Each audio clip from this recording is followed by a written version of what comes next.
اعوذ باللہ من الشیطان الرجیم بسم اللہ الرحمن الرحیم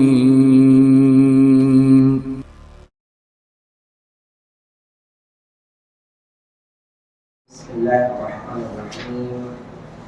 ہماری گفتگو کل شیعہ شناسی میں یعنی شیعہ کون ہیں ان میں پہنچ گئی تھی کہ لغت میں شیعہ کس کو کہتے ہیں اور اصطلاح میں شیعہ کسے کہتے ہیں۔ آج ہماری بات ہوگی کہ رافضہ کب سے شروع ہوا، کہ رافضی کب سے کہلائے جانے لگے۔ ان میں کل ہم نے ایک آپ کو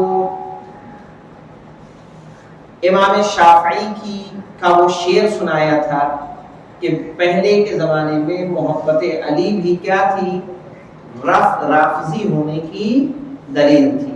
چاہے آپ بذات خود سنی ہیں لیکن اگر آپ کے اندر محبت علی پائی جا رہی ہے تو ان کو بھی رافضی کہہ دیا جاتا تھا۔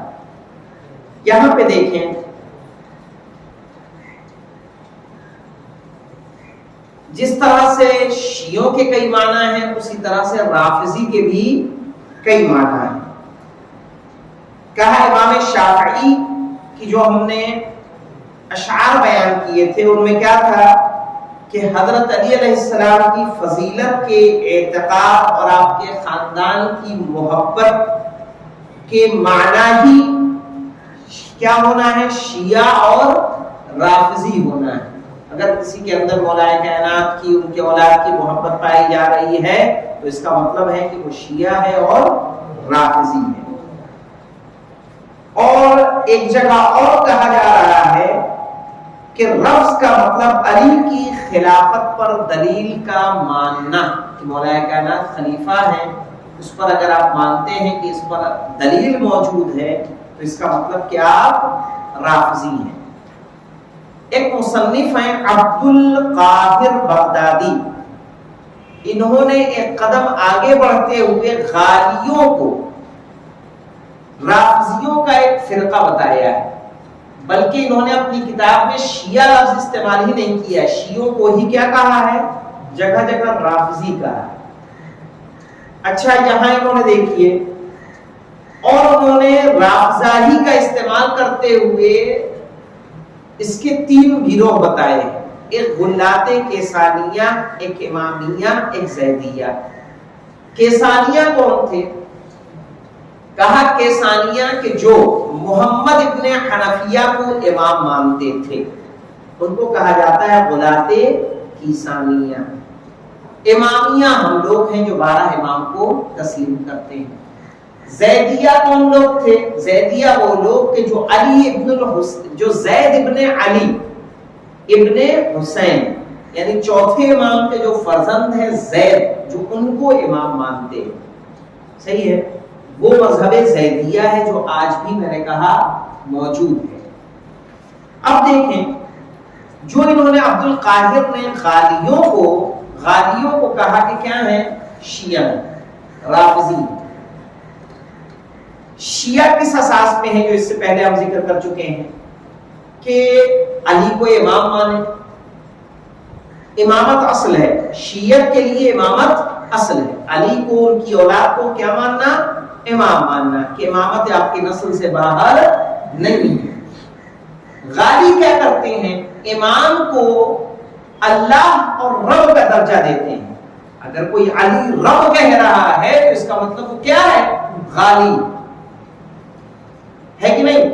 اب یہاں دیکھیے کہ جب مولائے کائنات کو وہ رب مان رہا ہے، ائمہ کی طرف الہی صفات کا وہ حامل بتا رہا ہے، ایسی صورت میں وہ کیا ہوگا، غالی ہوگا۔ تو کیا اس کا عقیدہ اور شیعوں کا عقیدہ ایک ہوا؟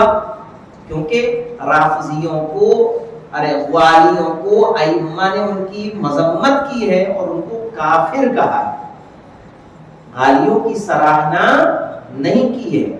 صحیح ہے، وہ امام ہے، ایسا نہیں ہے کہ یاسین حسین کی تعریف کی جائے گی تو ہم پھولے نہیں سمائیں گے، ہم اپنے آپ کو بڑا سمجھنے لگیں گے۔ ائمہ کی حد سے زیادہ بڑائی سے امام کیا کرتے تھے، منع فرماتے تھے کہ اس فضیلت کو کہیں تم ذکر مت کرنا۔ اب دیکھیے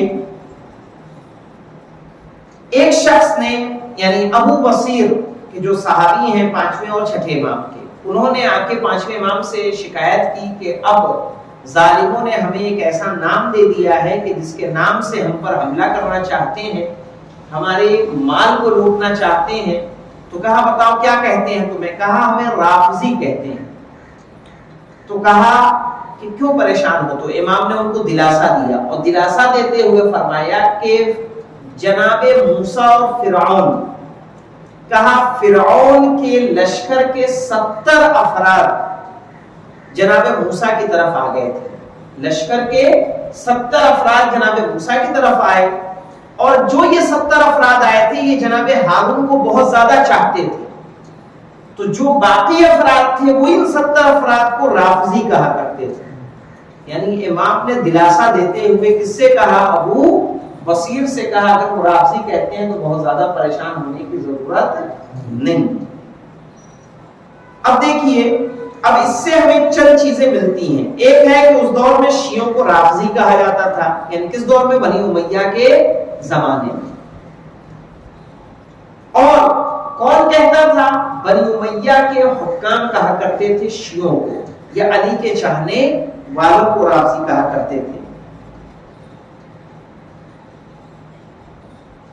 لیکن دشمنان جتنے بھی اہل بیت کے دشمن تھے ان کے یہاں رافضی ہونا کیا تھا؟ ایک لعنت کا سبب تھا۔ ان کے لیے جائز تھا کہ ان کو قتل کر دیں، ان کے لیے جائز تھا کہ ان کے مال کو لوٹ لیں، صرف رافضی ہونے کی بنیاد پر۔ اب یہاں پہ بات ایک آتی ہے کہ رافضی کس نے سب سے پہلے کہا، کہاں سے شروع ہوا؟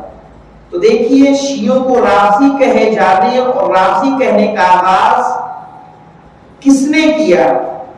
کہا جو ہم نے روایت پڑھی ہے، آئیے ایک اور روایت ایسی ہے جو ہمیں پریشان کرنے والی ہے کہ جناب زید ابن امام علی بن الحسین یعنی امام زین العابدین علیہ السلام، انہوں نے ایک لشکر بنایا اور لشکر بنا کے مقابلے پر آئے۔ جب مقابلے پر آئے تو کوفیوں نے ان کے ہاتھ پر بیعت کی اور اس کے بعد کوفیوں میں سے کسی نے آ کے ان سے پوچھا کہ بتاؤ خلیفہ اول کے بارے میں آپ کی کیا رائے ہے؟ تو انہوں نے خلیفہ اول سے محبت کا اظہار کیا۔ کس نے؟ زید ابن امام زین العابدین علیہ السلام محبت کا اظہار کیا، تو ان لوگوں نے ان کی بیعت توڑ دی اور ان سے دور ہو گئے۔ تو جب دور ہو گئے تو جناب زید نے ان کو کیا کہا تھا؟ رافضہ کہا تھا۔ تم سب کیا ہو؟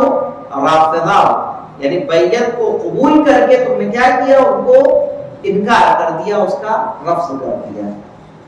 اب یہاں دیکھیں کہ اس میں بھی ایک سازش کس کی تھی؟ بنی امیہ کی موجود تھی، تاکہ بنی اس طرح کے سوال کروا کر ان کی رائے کو جان لیا جائے، اور جاننے کے بعد جب وہ جواب دیں گے ظاہر ہے کھل کے کچھ کہنے والے تو نہیں ہیں، کہا جب جواب دیں گے تو یہی سبب بن جائے گا کہ شیعہ ان سے کیا ہو جائیں؟ دور ہو جائیں اور کوئی ان کا ساتھ نہ دے۔ یاد رکھیے رافضی مذہبی رنگ سے پہلے، مذہبی طور پر رافضی کہنے سے پہلے یہ سیاسی تھا۔ بنی امیہ کے سیاسی حکام نے رافضی کہہ کے علی کے چاہنے والوں کو قتل کرنے کے لیے یہ اس لفظ کی ابتدا کی تھی۔ اچھا، جو دنیا میں جتنے بھی شیعہ ہیں، کیا کبھی کوئی شیعہ بنی امیہ بنی عباس کی خلافت کا حامی و ناصر رہا ہے؟ کبھی نہیں رہا۔ جب نہیں رہا تو ان لوگوں نے ان کو ہمیشہ کیا کہا؟ رافضی کہا ہے، اور رافضی کہہ کے ان کو خطاب کرتے تھے۔ ظاہر ہے رفض اس بنیاد پہ کرتے تھے کیونکہ انہوں نے خلفاء کے بارے میں اس کو خلفاء کے متعلق شیعہ عقیدے سے اس کو کیا کیا؟